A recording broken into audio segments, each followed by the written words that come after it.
Hi you guys, I'm back today with a video on a brand that I don't get to pick up that often. Not that I don't, I just do not pick it up that often. I feel like a lot of their releases are very similar to their other releases, and this is different, but it's also kind of similar to other releases.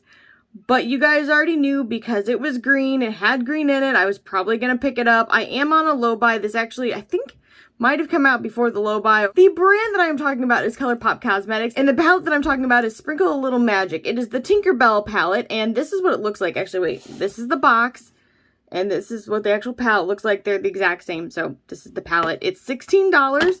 This is what the front looks like. Admittedly, Tinkerbell's not my absolute favorite from Disney. I wasn't emotionally invested in this launch like I was like with The Child, because your girl loves The Mandalorian. Your girl has liked Star Wars for a very long time. So for me, that was like, oh, I really wanted to pick that up. But this, I was just like, meh, it's got some green, so I think I'm here for it. And I also like mauve-y kind of shades too, so this was definitely something I wanted to give a shot. And when you open it up, this is what the actual color story looks like. The mirror, these all seem bigger. I swear that these pans are bigger than they normally put in these palettes. Am I wrong? Am I right? I don't have another one by me, so I think they're usually smaller than this. But in any case, these look bigger. The mirror's pretty nice in all reality, and I've got to say that the shades are pretty darn good. To me, they're typical Colourpop formula. Now, this one appears let me take that back. These seem a little creamier than normal, but the payoff is the exact same. So I don't know if they did try something different. To me, from touching it, I thought they were going to be more foiled than they actually applied. So hopefully that makes sense to you. The mattes worked really well. I felt kind of like these disappeared a little bit on my eye. You can't really tell that I put them down. If you did any other work over the top of it, they did start to disappear. So then you kind of had to add it back, if that makes any sense. So in any case, if you are looking for those shades, I definitely think this is a really nice palette for you. Or if you like Tinkerbell or you collect a lot of Disney stuff, then I don't think you'll be let down by this. Then my lip products for the day, in case anybody is curious. I am wearing the lip liner Ashton. I know I wore that the other day, but it's actually the only one I own from Colourpop, which is disappointing because I actually really like this formula and I would like to have all of their lip liners. And I'd love to do a lip liner video where I specifically try all of them, but that's not today and it won't be coming anytime in the near future. The other thing that I'm wearing is this is one of their Luxe lipsticks, and this is Tiptoe, which always makes me think of Tiptoe to the window. My husband, he sings that. It's from like a creepy movie, and it literally gives me flashbacks of horror movies, but it's like a thing now. Every time I hear anything like that, like if I hear the word window or tiptoe, I'm like in any case, I love this color. I think it is beautiful. I actually really like this formula. I think it's pretty flattering in all reality, and I don't think a lot of other people like it, which is really strange to me, but to each their own, and that's all right. And then as gloss, I'm wearing Exhale. This is Ronvier Villamil, which you guys already know is my absolute favorite formula, but it's kind of like a nice clear color, even though it has been tainted by many other lipsticks, but it's really clear with some beautiful sparkles. So in any case, that's what I have on my lips. I'm going to go ahead and swatch this palette for you guys, then I will do this eye look, and then I'll come back at the very end to give you my final thoughts. All right, the very first shade is called Second Star. Please excuse my husband. He is in the background playing games and cussing his face off. It's a really like kind of rosy mauve shade. The next shade is called Small Fairy.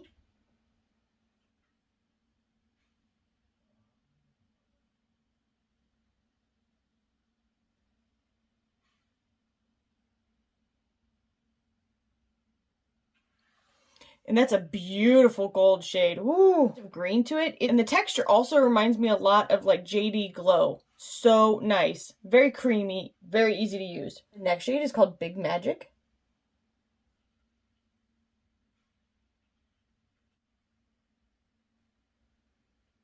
And that's a much more true to mauve shade. It's not much darker than this, but it is more purple undertoned. Shade is called Tink.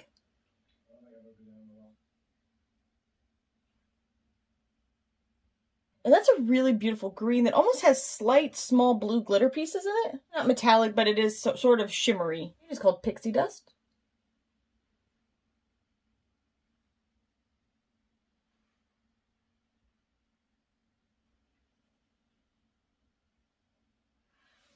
And that's like a lemony lime shade, and it has a slight little hint of silver flip to it. Not like super silver, but a little hint. It is called Neverland.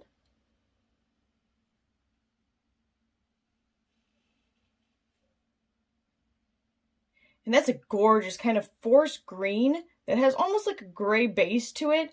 It's not a metallic, but it is fairly shimmery. Called Sleep. Woo!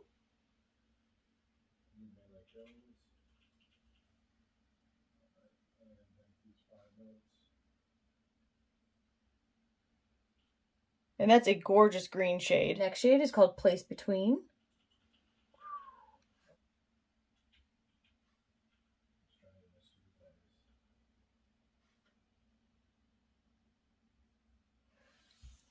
Oh boy, that's beautiful. It's almost like a mauve-y kind of brown shade. Oh, it is gorgeous. I love it. I wish I would have used it. I'm super depressed now. The very last shade in here is called Awake.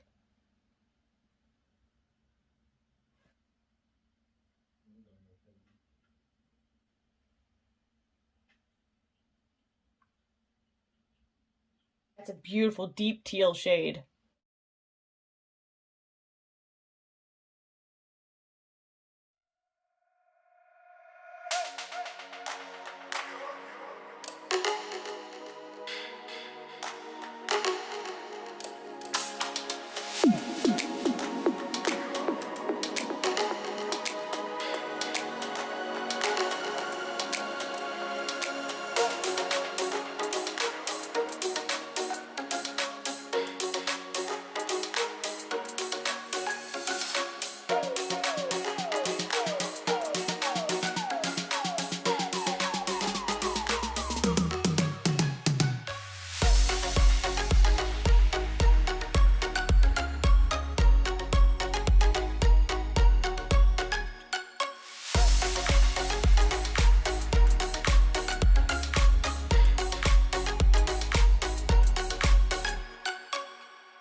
All right, you guys, I am back, and let's talk about my final thoughts. As far as Tinkerbell goes, this was pretty spot on for her. The only thing I think they could have added, this is maybe a really bright yellow or some other kind of yellow shade to go with her hair. They've kind of dampened it down for the packaging's sake, but I feel like it could have used a yellow. I know it doesn't really fit 100% with this color story, but I mean, if we're going like by Tinkerbell, that's kind of what I think of.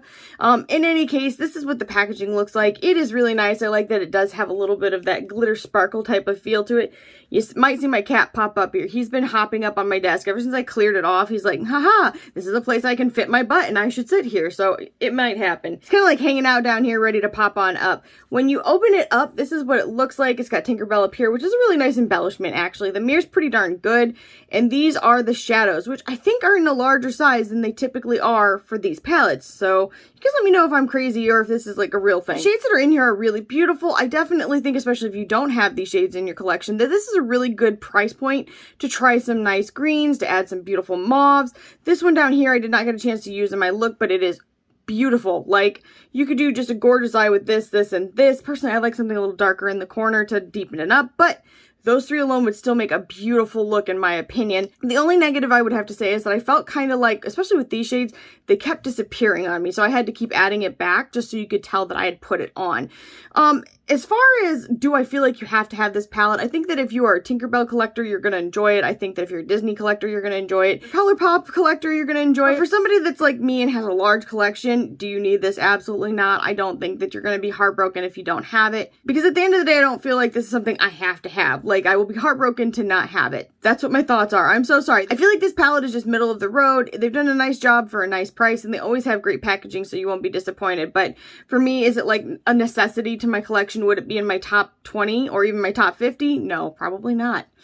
I'm sorry. But they do have other palettes that would be in my top 50 for sure, because I, again, am more drawn to the themes and the collection, so it's just kind of, it's all a personal preference thing. So if you love this, continue to love it. With all that being said, I really hope that this video was helpful to you guys. If it was, make sure you leave a comment down below. If you made it to the end of this video, maybe leave me your favorite animal emoji. I'd love to see what it is. And if you did like this video, make sure you subscribe and ring the bell for future updates, and I'll see you guys in the next one. Bye, guys.